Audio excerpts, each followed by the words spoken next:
You know what no one tells you about life after 40? That the lessons you thought you mastered in your 20s and 30s come back around, but a little bit differently. And did you know that they say around 63% of women over 40 say that they're seeking something that has more purpose than just the traditional meaning of success? And honestly, that's exactly where I found myself recently, chasing goals that look good only on paper but didn't feel aligned with me anymore. So in today's episode, and honestly, in this whole new season of Life Over 40, we're talking about what it means to live life on your own terms. By the end of this conversation, you'll walk away with some powerful lessons and redefine what fulfillment looks like for you over 40.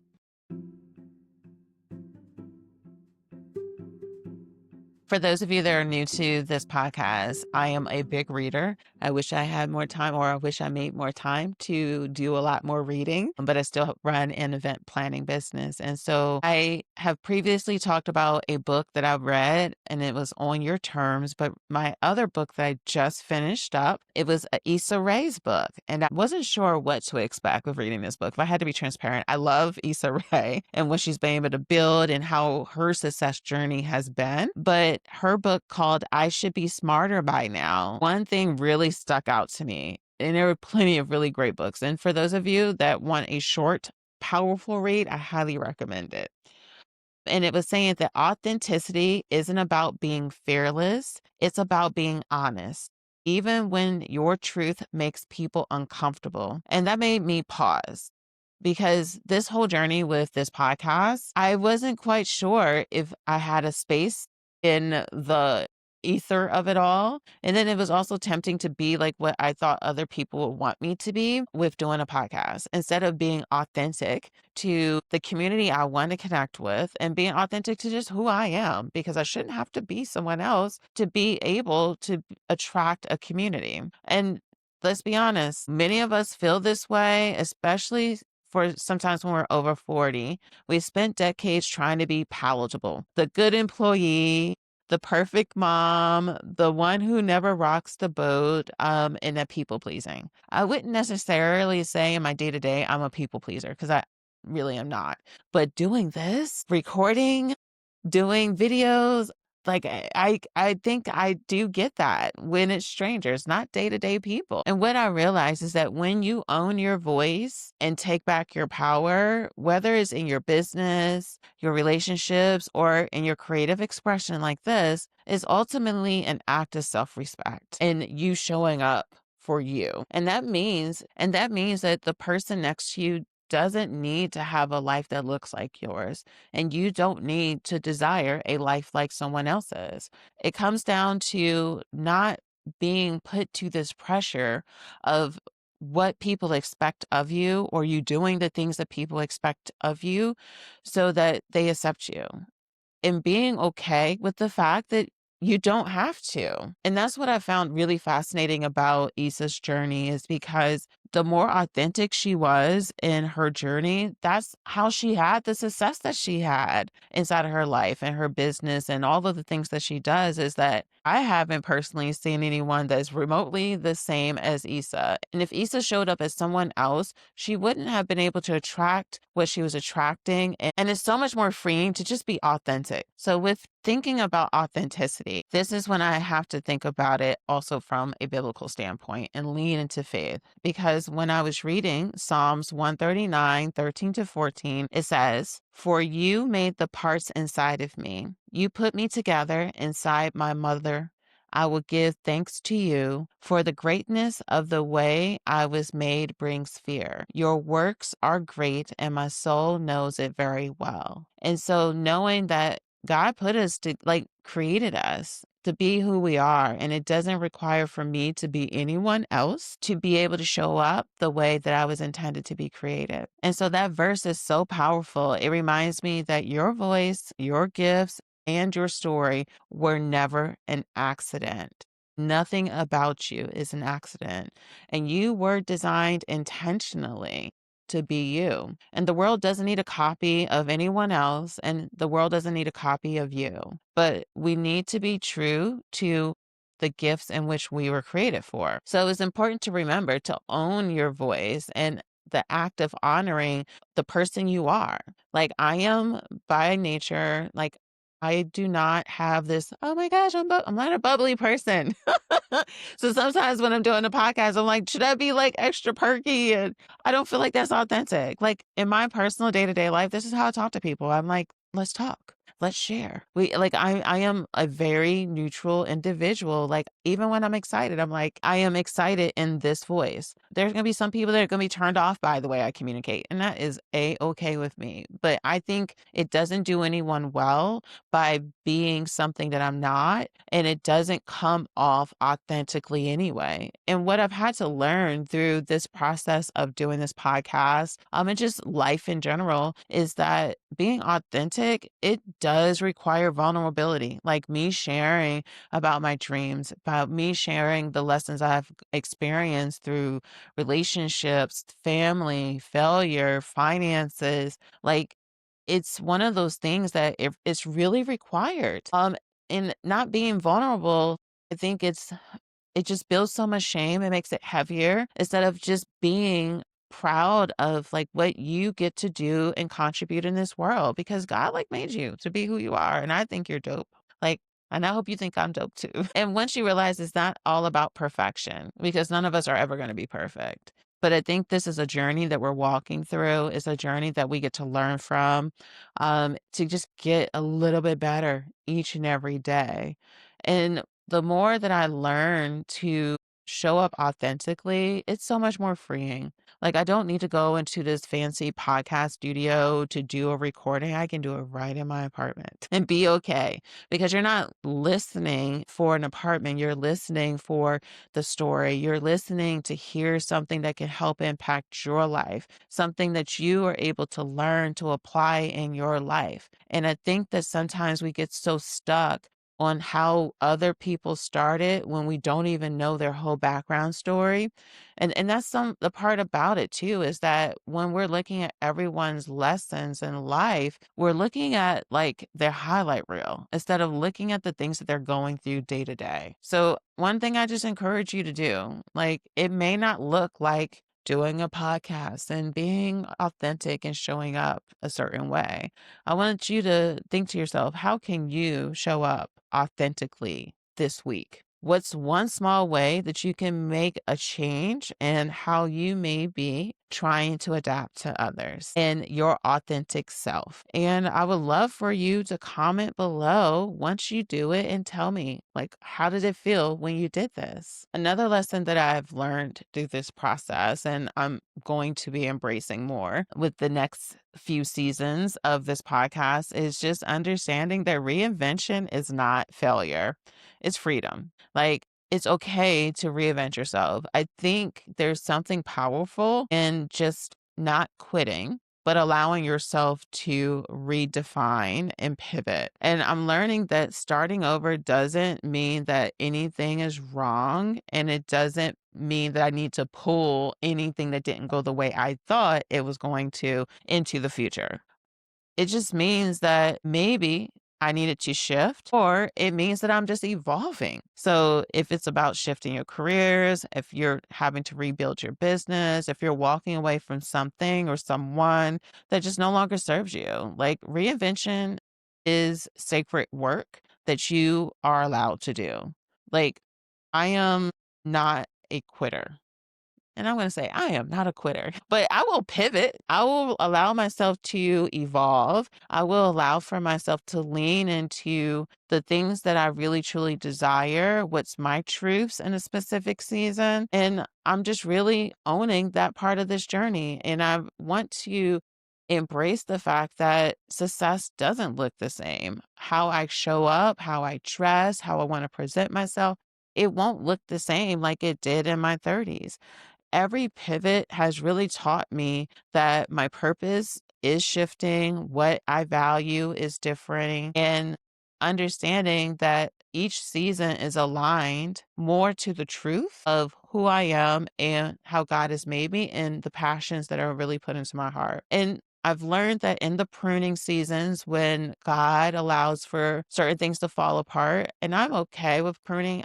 God doesn't mean I want some more pruning because I am definitely in a pruning season right now. But in these pruning seasons, I've learned, like, one, to rely on Him instead of being someone that thinks I can rely only on myself. And it allows for me to really embrace what life really is supposed to mean. And it gives these clarifying moments where I can truly sit back and look at, like, I remember a sermon years ago, and this is just coming to me, and it wasn't part of what I was going to share, but I remember like a sermon, it might have been TD Jakes, and he was just saying, like, sometimes people just want to know what the end story is.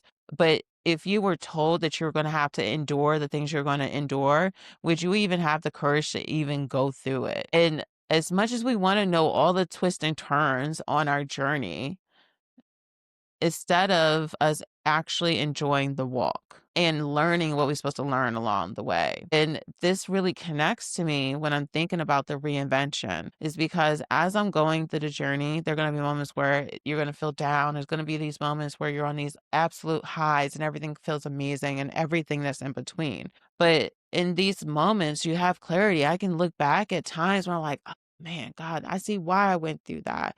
I see what I get to learn. I'm able to have the empathy and love and compassion for the people I have empathy and love and compassion for, because I've gone through seasons when that's what I needed to learn. And sometimes in those pruning seasons, that is what is happening. You're supposed to be learning, and some people don't learn.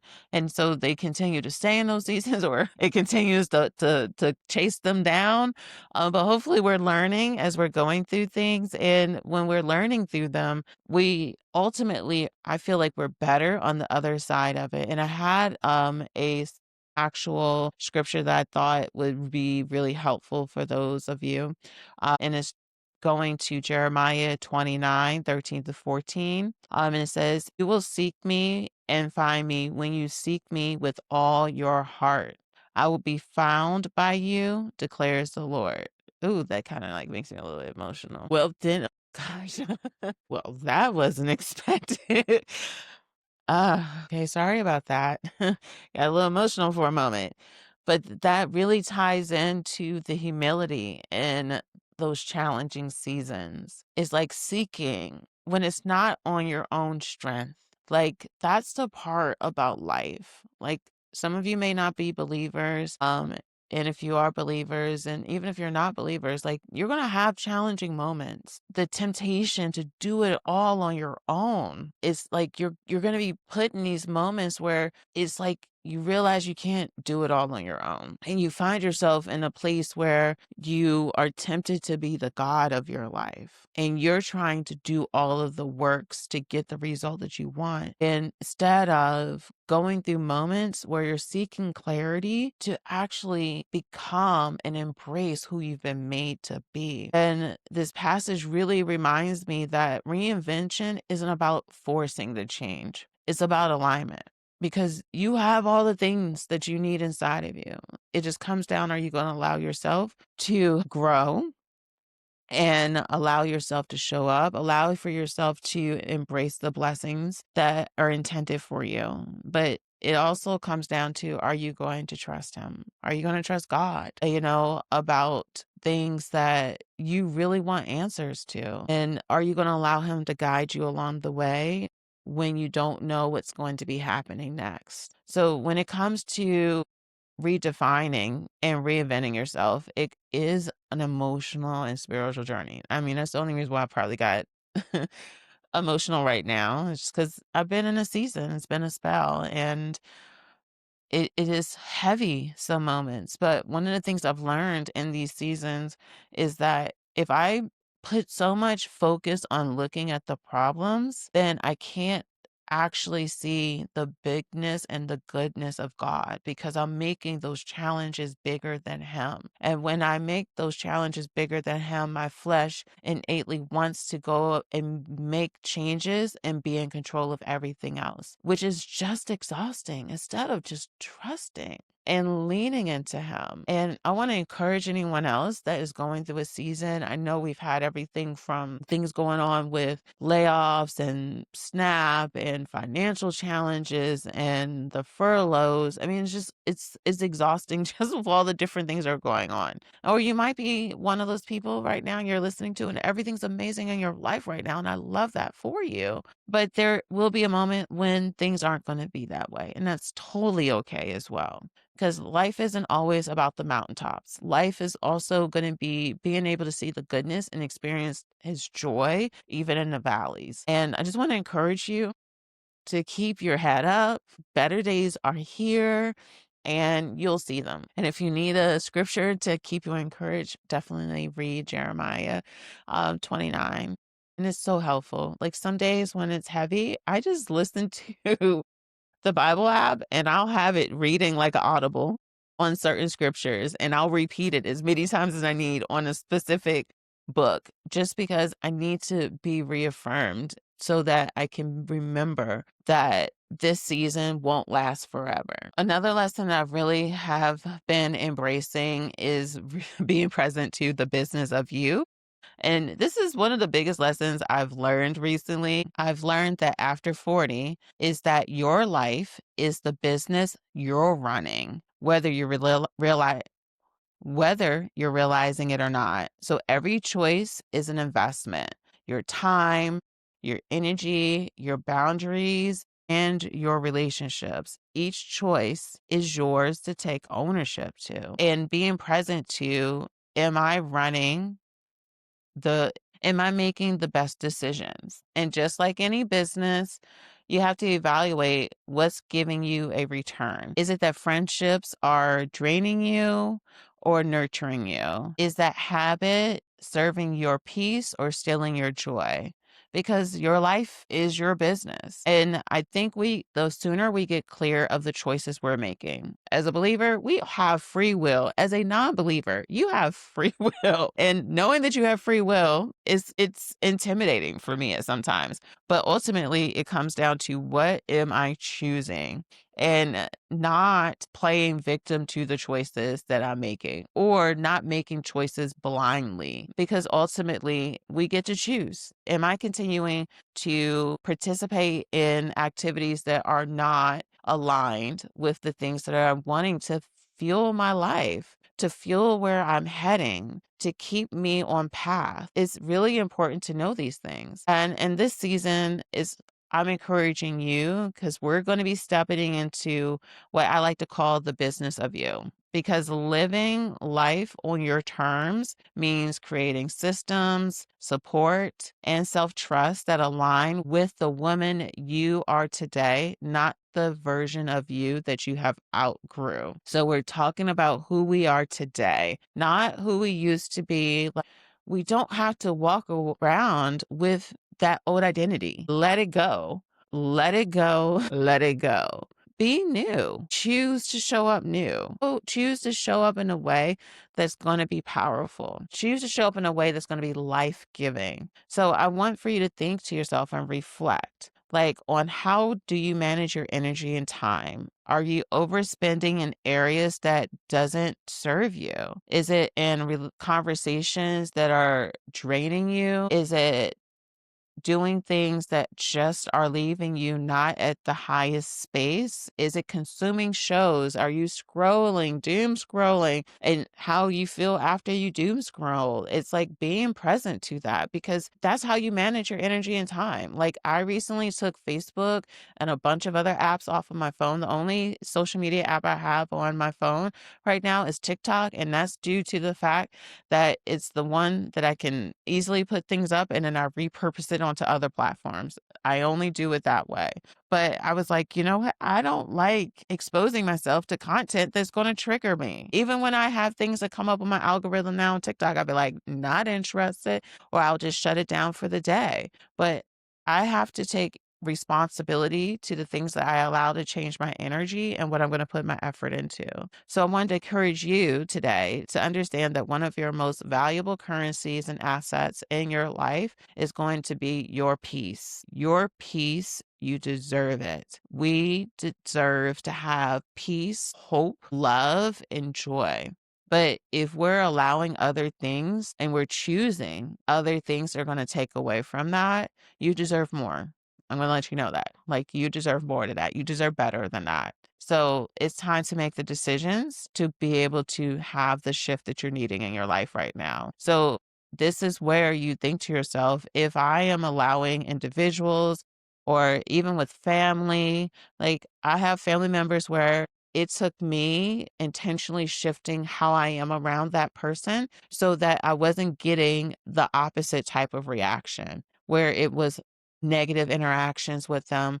I was like, okay, maybe if I do this and if I lead on these kind of conversations, then that will help. And in due time, those relationships did shift. It didn't happen overnight, but take ownership of your peace. Like if it's not watching, the news, stay informed because what you avoid right now in the current environment, it can come to your doorstep. But if it's not watching 4 hours of TV at the end of the night, you're like, why am I depressed? That's probably why. So, like, how are you going to monitor your peace and really start to shift your mindset? Be intentional. Like, I really love listening to the audiobooks. Going to bed at night, I actually love to have scripture reading before I go to bed on the Bible app. Like, I'm not telling you what to do, but what I am telling you to do is do something that's going to be able to feed you, to help with removing those distractions that are going to keep you further away from what you truly want and desire. Because it's time to have a mindset shift because it's all about being intentional. And being intentional isn't about being selfish, it's about stewardship. Is about stewarding over the time and the gifts and the talents and the calling that is on your life. Like, stop allowing distractions to get in the way of you stewarding your time and your calling. Like, it's not worth it. There are people that need you. There are people that need your gifts, your talents, your time, that you are a conduit for their blessings. But if we're allowing things to take away from that, like I feel like that is probably more selfish than being intentional with saying no and putting up these boundaries. So I just want to give you a little reminder that the business of you is about honoring who you are becoming, not who you were, not the relationships that you allowed, but is embracing the person that you are actually stepping into. But before you go, I'd love to hear from you. What's one life lesson that hit you differently after 40? Drop it in the comments. Your story might impact or inspire another woman that needed to hear this today.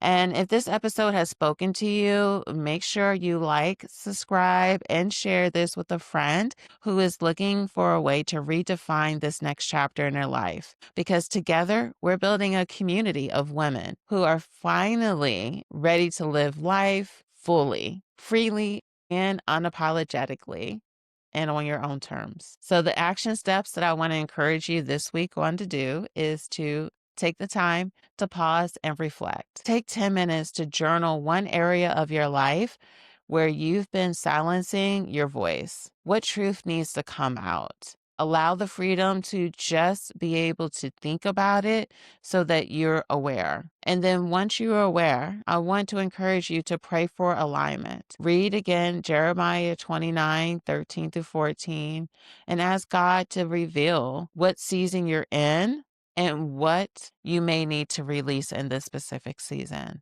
Because we need to create space to be able to steward over our gifts and our talents. And I also encourage you in moments when you may feel a little bit of your joy being challenged, I want for you to audit your energy and look at your week ahead and identify one commitment or habit that's not serving your peace and commit to releasing it. Let it go. Stop allowing for things to steal your joy and your energy. protect it. So as always, we're building together and going through this next chapter with our heads up high and filled with life and joy. This is the perfect time to talk about something new and exciting. And here's the beautiful part is that this season, we're not doing things alone. We're doing this journey together. And in this virtual book club is going to be starting in December right here on YouTube Live. You'll want to make sure you subscribe to the newsletter so that you know what that live will be discussing, so that you're prepared to go into the comments and give some feedback on what's being discussed. And we're going to be unpacking different books as each month goes by so that we're able to help each other grow mentally and understand areas that we might need to improve our mindset. So if you want to tune into this live book club, make sure you click on the link in the description so that you can subscribe to the newsletter to stay up to date on our conversations.